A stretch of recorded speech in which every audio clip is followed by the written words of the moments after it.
today, and I'm really excited for him because we were talking about a bunch of different stuff, is Dr. Kevin Schewe. And Dr. Kevin took away, he is a cancer doctor that's, worked his whole career, but he decided to write a book, and he wrote a book called Bad Love Strikes Wins Best, and it was the best feature screenplay at the Prague Film Awards Film Festival. Dr. Kevin, thanks for stopping by. How did you go from, cancer doctor that I'm going to write a book?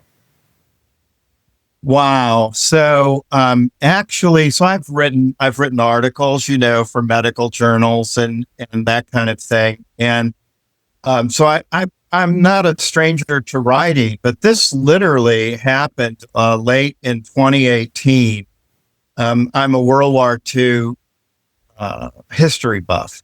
And so I was reading one of my World War II monthly journals, and I came across the story about the Phantom Fortress, which was a B-17 bomber that landed in Kortenberg, Belgium in the spring of 1944, and it landed all by itself. And the British soldiers standing there, they were trying to radio the cockpit. Plane came in and landed. No one got off the plane. I mean, Neil, it's like, doo, doo, doo, doo, doo, doo. And so they drew straws, and this came John Crisp. 20 minutes later, plane is sitting in the field with its engines running, and John goes out to the plane and finds his way on board, and the plane is empty. There's no one on board. This is a true story. You can look this up in the history books. This is not fake news. This is a true story.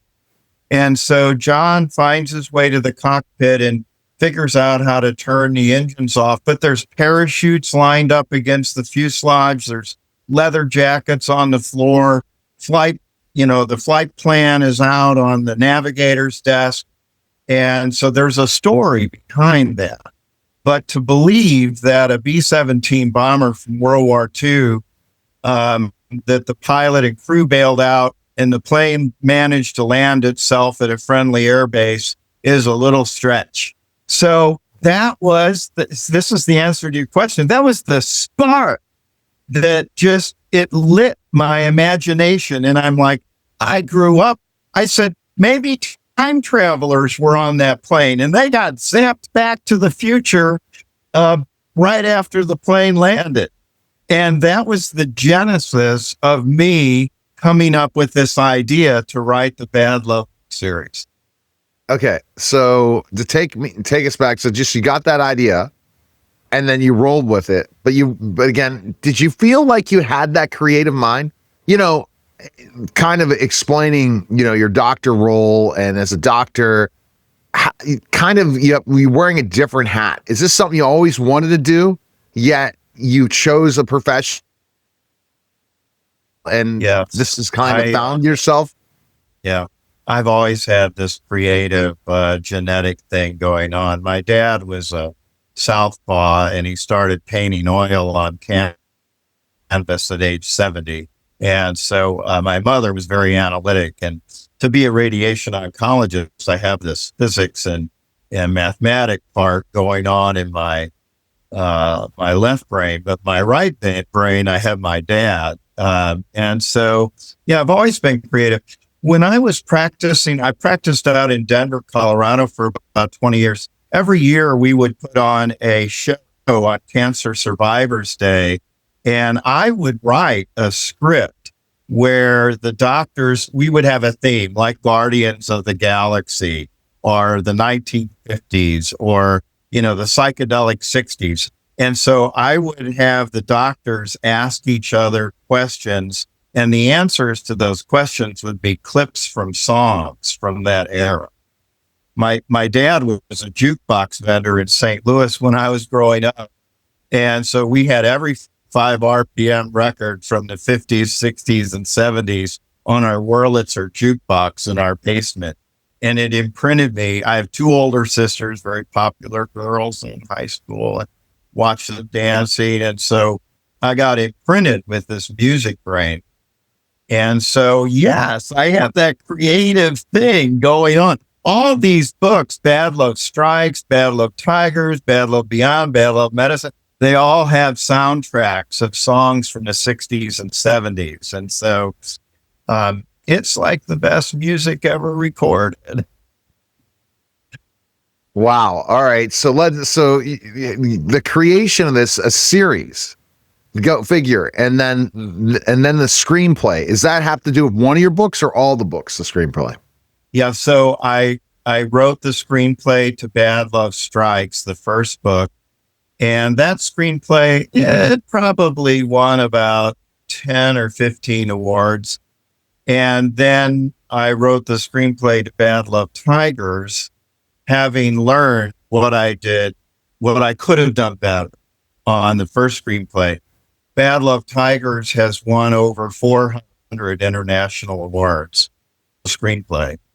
And then I went back and I rewrote the Bad Love Strikes screenplay. And now that's the one that you were visiting with me when we started, that just won over in Prague. In fact, this week, it just won in Paris. And so we have, another press release coming out literally at 11 o'clock this morning, Eastern time, about the win in Paris. Wow. Oh my goodness. And it's all coming to fruition, right? You've been working so hard and just things are just coming into place with the writing of your books. Yes, Neil, I really believe this is one of those things of destiny. I do. I really believe that these books are very cinematic. When you read them, I'm a visual guy. And so as you read Bad Love Strikes or Bad Love Tigers, you can see this actually happen. So here's this ragtag group of teenagers, 9 of which are based on people that I grew up with. And, here they are interacting with, World War II and taking the time travel machine. It's called the White Hole Project. You can actually see these scenes. And so I believe this is a destiny thing, that these books and these screenplays will be on the big screen or a Netflix or Amazon series, one way or the other. It's going to happen. I believe it will for you. I think that, it's just like, it just happens, and you put that effort into it. So tell us a little bit about background without giving away the books, the whole series. Yeah.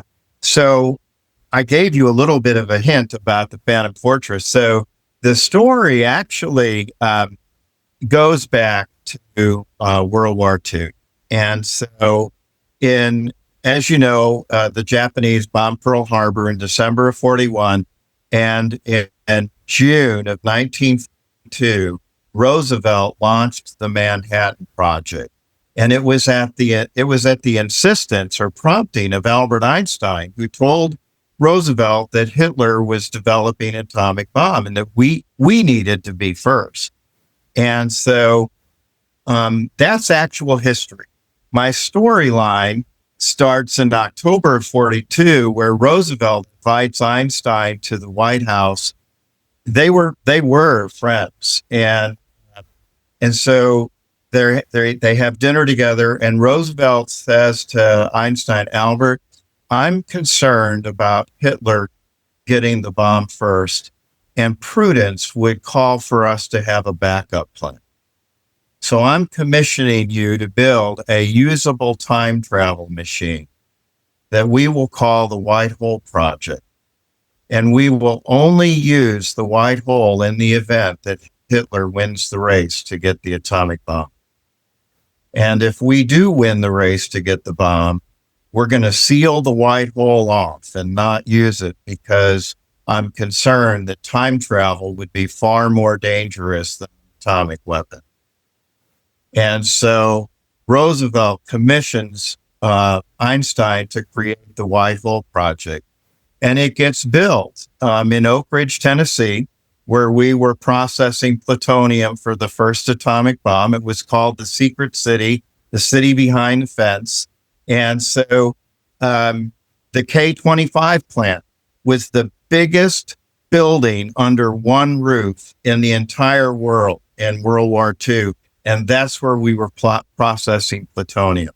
I mean, this has become, the national laboratory for atomic weaponry now, flash forward to today. But at any rate, they build the white hole at the same location as the K-25, and no one knows that we're building a time machine. They all believe it's the Manhattan Project. So we win the race to get the bomb. The white hole gets sealed off, and in 1974, this group of ragtag, rambunctious, rowdy teenagers out on a weekend adventure accidentally discovers a tunnel that leads to the White Hole Project. And like any group of 70s teenagers, I graduated from high school in 75. So this is why it happened in 74. So anyway, they learn how to use the White Hole, and the adventures begin. And so all 4 books in the series they call themselves the Bad Love Gang. And so the Bad Love Gang of teenagers are using the white hole to travel back in time. Now, one thing up until I'm writing Bad Love Rising right now, which is book 5, but up until now, the white hole will only take you back to World War II years, because that's the way it was set up. And so you have these teenagers interacting with Area 51 and figures in World War II. And so you would say, well, why Area 51? Well, while Roosevelt and Einstein are at the White House in October 42, talking about, so Einstein's like, well, President Roosevelt, time travel really in theory can happen. He said, but we would have, it's like a funnel, and you have to be able to hold the funnel open for time travelers to pass through. And that would require something called exotic matter, which exists in physics, but we don't have exotic matter. And Roosevelt says to him, well, as a matter of fact, Albert, I think we do have exotic matter, and it's in Area 51. And so that's how the white hole gets built. There's a little bit of reverse engineering from things that have happened in Area 51. This is such a fascinating thing. That's why you're winning these awards, sir. And I have a funny story. I was doing my podcast. We do an AI type of breakdown for authors, teach authors AI. And it's part of a couple people, really some interesting roundtable discussion. And then I went crazy, and because I'm such an AI junkie, because I'm so interested in technology, I use AI as a teaching tool to learn things, to help me build things like that. Can you create a time machine for me? I said a couple of weeks ago. So go figure, we have this conversation now. And it told me how to create a time machine and what was possible. It says it's possible, but not really possible. But it gives you that standard of how it can be done. Have you ever looked into that? It's fascinating. Oh yeah. So once you pick up the book Bad Love Strikes, you'll discover how that time machine got built, because they actually built it with 1940s technology, but also with the help of some reverse engineering from alien technology. And so there's a theme in the book series about blue exotic matter, which is what the exotic matter is that holds the funnel open. So you have to have a funnel, and you have an opening in the bottom and an opening at the top. And it's basically, you're recreating a black hole. And so at the top, it has to spin at the speed of light. At the bottom is now. And you have to go through the passageway and come out the other side. And so you can, that at least in theory, as I've read and researched, that's how it basically is a black hole. I mean, think about this. This is my interview sheet with you. If you have a piece of paper and say that this is Earth, and this point over here is a planet that's 10 billion light years away.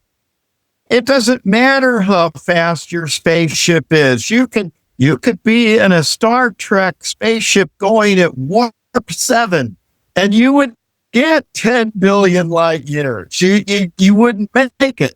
And so what you have to do is you have to fold the paper over, and then you have to go through a wormhole or a black hole from this side to the other side to get there instantaneously. And all of that is based on Einstein's theory of relativity. I mean, that's real stuff. And so how do you get from here to there? You would have to have exotic matter. Yep. That's crazy. I mean, it's crazy, but awesome in so many ways. And you said the feedback of the film. So how did you kind of say, okay, I'm going to write this as a screenplay as well? You just saw the books when you're writing them that they're going to be a series? Yes. Yeah. I wrote Bad Love Strikes in 90 days. And then I wrote the next 3 books over the span of 24 months. And I've written screenplays now in the span of less than 3 years. Wow. And I find that screenplays are tougher. I can write a book faster than I can a screenplay. And I think it's because, every page in a screenplay is a minute of film time. So if you have a screenplay, for example, that's 120 pages, that's a 2-hour movie. And so you're condensing, like for Bad Love Strikes, that's 100. That screenplay the most recent one is 119 pages. And so, you have to condense. The book itself is 200 pages. And then you're putting in all these variables about how the scene looks. I find it, maybe other people would differ, but I find writing the books to me is easier than writing a screenplay because you have to condense everything. And it definitely, yeah. It takes longer to write a short letter than it doesn't take to write a long letter, right? Yeah, exactly. And you must have been pretty good at writing screenplays with your rewards. So there you go. Well, it's a newfound thing for me, but yeah. I think it's the story. I mean, the book, the screenplay to Bad Love Tigers, it won at Cannes for the best original story. So, and that was the Cannes Script Festival, not the Cannes Movie Festival, but it won an award at Cannes for best story. I think it's the story. That's what I'm trying to convey to you and the audience is I think it's really the storyline that makes these screenplays win. Yes, I agree. It's definitely the storyline. And if you can get into a story and it really gets people hooked, I'm hooked in this situation because I could see and picture what you're talking about right now in a film or a series and say, oh my gosh, everyone's interested in time travel. Everyone's interested in seeing back in the 70s because they love certain time periods and high school. And the ability to see how they came about this and how these characters grow throughout the series is perfect. Yeah. Yeah, I agree. And I have so much fun with that time period. I don't know what it is about my brain, but I mean, I can remember so many things that happened during that time frame in my life. And these characters, it's really fun because I think that the audience of the movies or readers of the books, everybody can find a character that they can identify with. And, you know, so all the characters, Neil, we have so much to talk. We could talk about this for hours, but I mean, all the characters have nicknames. So growing up in the 70s, there was no such thing as political correctness. I mean, we didn't have computers, handheld phones. You either went outside and played with your friends or a lonely kid. And so, I think the 80s were like that. My 80s time period is almost similar to the 70s in certain aspects because we did play outside. We did specific things. It all kind of changed in the 90s. Yeah.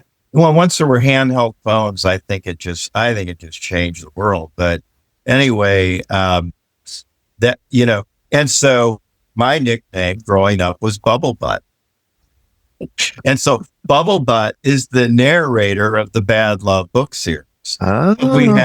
But we had Crazy Eye and Goondoggy. Goondoggy is this guy, somebody that I grew up with, and he's just fearless. I mean, Neil, did you ever know a kid growing up who just had no concept of fear?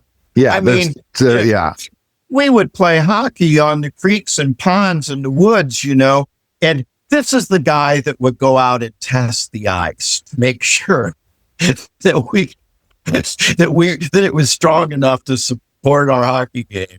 And so, and Crisco, and Cleopatra, all these characters. So it's really fun. Anybody would be able to identify with someone in this cast. No doubt you could. And you've nailed it. I mean, and see, I don't know how many series you're watching, and that would be a recommendation for you, is to look at what's out there in the marketplace, because there's not enough series, that's for sure. And the series that perform really well stay on forever in certain ways. And then they maybe end it in certain aspects, but it'll be the opportunity, because I can see how this will develop. I'm a fan of Stranger Things, and that was taking place, I guess, in the 80s, and in a way I think that the time period where people love the 80s. And I've been binge watching it a second time, and I enjoyed even more this time than I watched it the first time.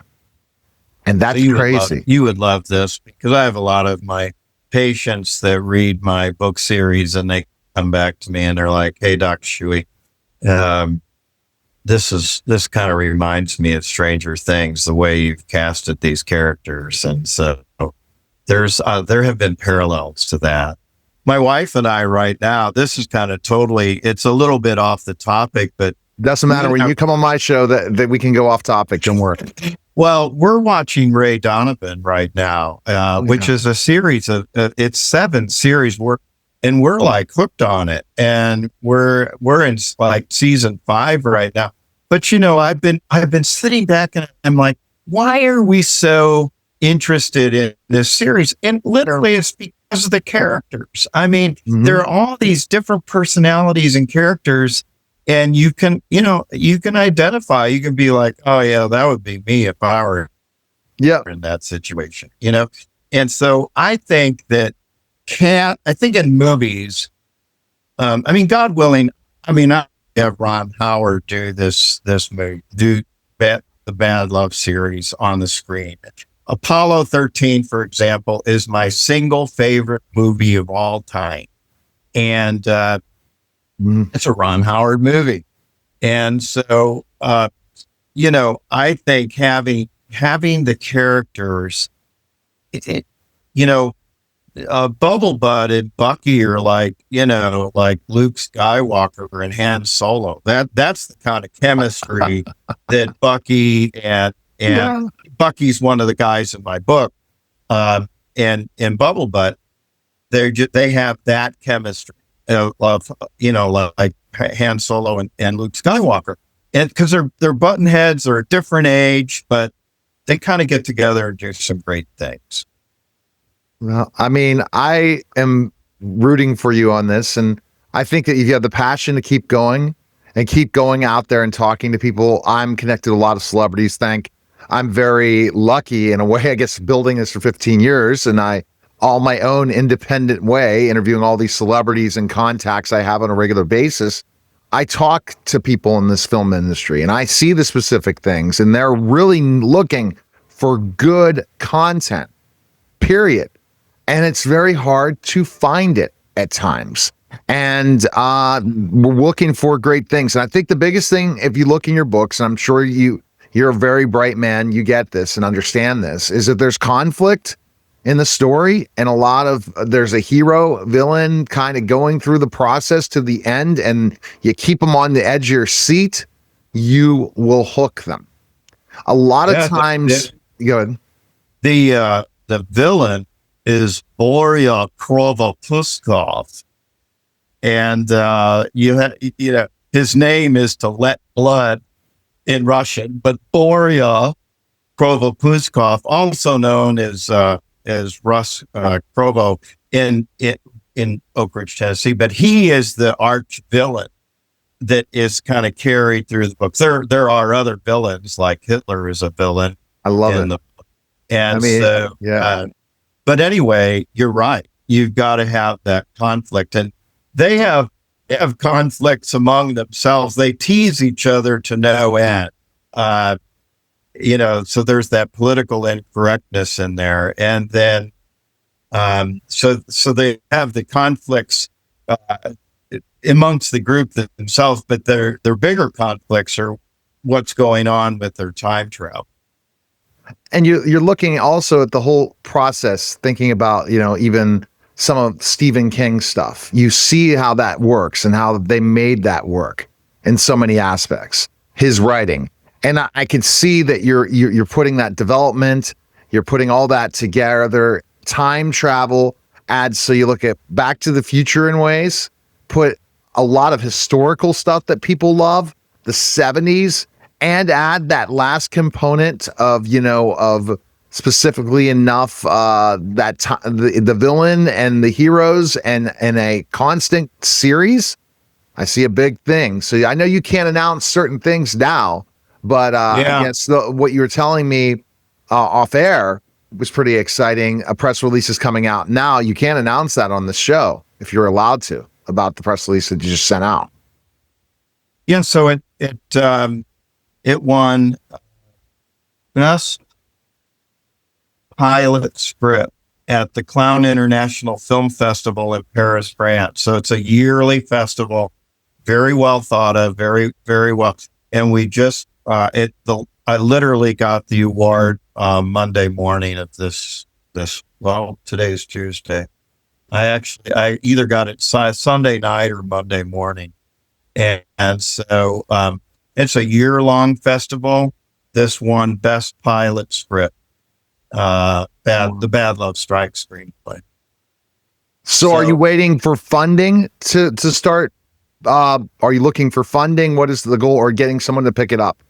I really need like a studio. So I have some connections that are brewing out there, but I really need a studio to pick it up, because this is not, I would not call this this is not a low budget proposition. No. And so I need a major studio. I need Amazon or Netflix or Lionsgate, or God knows, Imagine Entertainment. Let's send that message out, because I love Ron Howard. Ron Howard runs Imagine Entertainment. What you need to go do is you need to go just find somebody who knows. You need to know someone who knows Ron Howard. Get it in his hands. Yes, and there you go. Have Ron figure out that plan. I take him on look, I'm on Instagram at Real Kevin Schewe. I don't know if you do Instagram, but you've got to follow me, Neil, if you do, because I put these awards to music. If you watch any of my Instagram posts, you're going to see the creativity of Kevin Schewe with the way that I do my Instagram posts. I have a little north of 100,000 followers. Okay. Wow. So you're putting the time in. Yeah. You're very motivated by it. So I really appreciate it, Dr. Kevin. So the best place people can purchase your books and learn more about you, where can they go? Yeah. Have them go to my website, which is www.kevinschewe.com. It's KEVINSCHEWE. I have a great website. You can go on there and you can actually watch the book trailers. There's a book trailer for all 4 books. It's like a 90-second movie. And that'll give you a great view of it. So www.kevinschuwe.com and watch the book trailers. You can hit the buy tab on there and it'll take you right to Amazon or Barnes and Noble. The books are in cover, paperback, Kindle, Nook, and even we've done Amazon Audible. You can listen to all 4 books while you're driving on your next road trip. All right. Well, thanks again. I appreciate it, sir. You're listening and watching The Neil Haley Show, and we'll be back